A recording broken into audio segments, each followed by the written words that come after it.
Chapter 6. The Aftermath. Back at Horizon City, the mood was somber.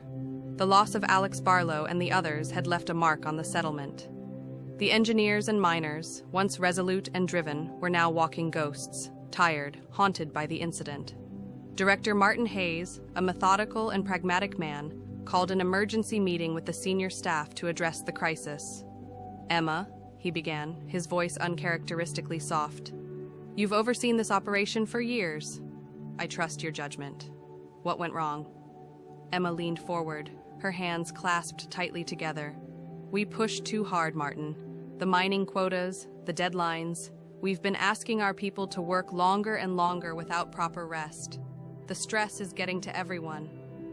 Martin's face darkened, and for the first time in a long while, Emma saw a flicker of doubt in his eyes. "You're right. I've been too focused on numbers, on productivity, without considering the human cost. We can't afford another incident like this." He paused, taking a deep breath. "Effective immediately, I'm implementing new rules for worker safety. Mandatory rotations. No one will work more than 40 hours a week. Breaks will be enforced. No exceptions." Emma nodded, the weight of her exhaustion lifting slightly. She knew this was the right decision, but she also knew it wouldn't fix everything. "What about the pilots?" she asked. "They're the ones pushing themselves the hardest. We need a protocol for fatigue monitoring." "Agreed," Martin said. "We'll install biometric trackers in the harvester suits to monitor fatigue and stress levels. If someone's reaching their limit, they won't operate. I don't care about the quotas anymore. People's lives come first." Emma felt a strange sense of relief, even as the memory of the crash lingered like a shadow. "It's a good start, Martin, but it's going to take more than just rules. People are scared. They've seen what happens when they push too far. We need to rebuild trust." Martin's gaze softened. "We'll rebuild, Emma, together. The moon won't break us. We'll make sure of it." In the weeks that followed, Horizon City began to change. The new safety protocols were strictly enforced. Workers rotated out more frequently.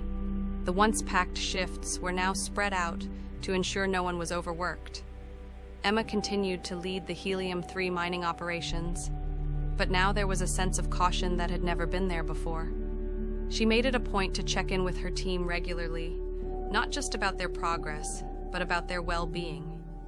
As the months passed, Horizon City adapted. The mines continued to hum with activity, but there was a renewed focus on safety. The tragic loss of Alex Barlow and the others was never forgotten, but it had sparked a movement, a change in how they approached life on the moon. Emma walked through the mining facility one quiet morning, looking out at the domed horizon where the gray dust of the Sea of Tranquility stretched endlessly. The moon had a strange way of testing humanity's limits, but Emma knew now that surviving on the moon was more than just about productivity. It was about sustaining the people who made that survival possible. And that was a lesson she would never forget.